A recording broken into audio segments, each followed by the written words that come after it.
എനിക്ക് എൻ്റെ ഒരു സുഹൃത്ത് നെൽക്കുന്നിൽ ഉള്ള ഒരു ചേട്ടൻ തന്ന ഈ 12 മാസം മൂപ്പുള്ള മധുരക്കിഴങ്ങിൻ്റെ അതാണ് ഈ പൂത്ത് വരുന്നത്. മഞ്ഞ നിറത്തി കാണുന്നത് അല്ലേ? അതെ അതെ.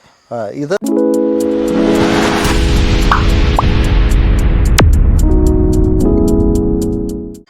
എല്ലാവർക്കും നമസ്കാരം. ഞാൻ ഇടുക്കിയിലെ വെൺമണിയിലാണ്. ജോബി പുളിയമ്മാക്കൽ മാതൃകാ കർഷകൻ. അദ്ദേഹം ഈ മരച്ചീനി കൃഷിയോടൊപ്പം തന്നെ ഈ മധുരക്കിഴങ്ങ് കൃഷിയിലും പരീക്ഷണങ്ങൾ നടത്തിക്കൊണ്ടിരിക്കുകയാണ്. വ്യത്യസ്തങ്ങളായ എത്ര ഇനമുണ്ട്? വ്യത്യസ്തങ്ങളായ എനിക്ക് 8 ഇനം മധുരക്കിഴങ്ങുകളുണ്ട്.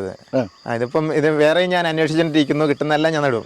അതിനകത്തിപ്പം 8 ഇത് ഒരു ഇനം, ഇത് വേറെ 2 ഇനമുണ്ട്, പിന്നെ കൂടാതെ ഇവിടെ വേറെ നിൽപ്പുണ്ട്. അങ്ങനെ 8 ഇനം ഞാൻ ചെയ്യുന്നുണ്ട്. അത് ശരി, അത് ശരി. ഇതെല്ലാം ഞാൻ ഇപ്പം വിത്തെടുക്കാൻ വേണ്ടി, ഇതിന്റെ തണ്ടെടുക്കാൻ വേണ്ടി ചെയ്തേക്കുന്ന കിഴങ്ങിന്റെ ഉദ്ദേശമല്ല. ഇത് കിഴങ്ങാണോ നടുന്നത്? ഇതിന്റെ തണ്ടാണോ? ഇതിന്റെ തണ്ടാണ് നടുന്നത്. തണ്ട് നട്ടാൽ എത്ര നാൾ കൊണ്ട്? ഇത് ഒരു 3-4 മാസത്തെ മൂപ്പുള്ളതുകൊണ്ട്, പിന്നെ 12 മാസം മൂപ്പുള്ളതുകൊണ്ട്. എനിക്ക് എൻ്റെ ഒരു സുഹൃത്ത് നെൽക്കുന്നിൽ ഉള്ള ഒരു ചേട്ടൻ തന്ന ഈ 12 മാസം മൂപ്പുള്ള മധുരക്കിഴങ്ങിൻ്റെ അതാണ് ഈ പൂത്ത് വരുന്നത്. മഞ്ഞ നിറത്തി കാണുന്നത് അല്ലേ? അതെ അതെ. ഇത് വേറെ ടൈപ്പാണ്. ഇത് വേറെ ടൈപ്പ്. ഇത് ഇതിൻ്റെ വള്ളിയായിട്ട് പോകുന്നതും ഉണ്ട്, അത് കുറ്റിയായിട്ട് നിൽക്കുന്നതിൻ്റെ ഉണ്ട്. ഓ ശരി. ഇതിപ്പോൾ എനിക്ക് കാട് തെളിക്കാറായി വരുന്നത്, ഇച്ചിരി പണിത്തിരക്ക് കാരണം സാധിച്ചില്ല. അത് ശരി. അപ്പോൾ പച്ചക്കറി കൃഷിയോടൊപ്പം തന്നെ ധാരാളം കിഴങ്ങ് കൃഷികൾ നടത്തുന്നുണ്ട്. നമുക്കിത് എവിടെയും ഒരു പ്രത്യേക ഇനം കാണുന്നുള്ളൂ. നമുക്ക് അങ്ങോട്ടൊന്ന് പോകാം. പച്ചക്കറികൾക്കിടയിലും മധുരക്കിഴങ്ങ് നമുക്കിവിടെ കാണാനായിട്ട് കഴിയുന്നുണ്ട്.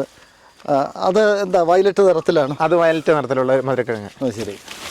അതും ഞാൻ അങ്ങനെ കണ്ടിട്ടില്ലായിരുന്നു, പിന്നെ എൻ്റെ ഒരു സുഹൃത്ത് തന്ന അത്. ഇത് എത്ര നാൾ കൊണ്ട് വിളവെടുക്കാൻ പറ്റും? ഇതിൻ്റെ 3-4 മാസത്തെയാന്ന് പറയുന്നത്. ഞാൻ ആദ്യം ചെയ്തുകൊണ്ട് എനിക്കറിയത്തില്ല എൻ്റെ വിളവെടുപ്പ് എത്ര നാളത്തെയാണെന്ന് എനിക്കറിയത്തില്ല. അപ്പോൾ നേരത്തെ എത്ര ഇനങ്ങളുണ്ടായിരുന്നു? നേരത്തെ എനിക്ക് 4-5 ഇനം ഉണ്ടായിരുന്നുള്ളൂ. 4 ഉണ്ടായിരുന്നുള്ളൂ. ഇപ്പോൾ അത് 8 എണ്ണമായി. ഇനിയും ഞാൻ കൂടുതൽ വിപുലീകരിക്കാൻ ഉദ്ദേശിക്കുന്നു. അപ്പോൾ കേരളത്തിൽ എവിടെയും സ്പെഷ്യലായിട്ടുള്ള മധുരക്കിഴങ്ങ് ഇനങ്ങളുണ്ടെങ്കിൽ അവിടെ കണ്ടാൽ ഞാൻ അന്നേരം തന്നെ പോവുകയും ചെയ്തത്. അപ്പോൾ ഇതിൻ്റെ എല്ലാം ഈ വള്ളി നട്ടാൽ മതി അല്ലേ? വള്ളി നട്ടാൽ മതി, തണ്ട് നട്ടാൽ മതി. അത് ശരി. അപ്പോൾ മധുരക്കിഴങ്ങിൽ വ്യത്യസ്ത ഇനങ്ങൾ തേടി നടക്കുന്ന ഒരു കർഷകൻ കൂടിയിട്ടാണ് ജോബി. ജോബിയുടെ കൃഷിയിടത്തിലേക്ക് എത്തുമ്പോൾ എല്ലാത്തരം വിളകളും, അതോടൊപ്പം തന്നെ സ്പെഷ്യൽ മധുരക്കിഴങ്ങ് 8 ഇനവും നമുക്ക് കാണാനായിട്ട് കഴിയും. അതിൻ്റെ വിളവെടുപ്പ് കാലം ആകുമ്പോൾ നമുക്ക് വീണ്ടും ഇവിടേക്ക് എത്തിയിട്ട് അത് പരിചയപ്പെടുത്താം.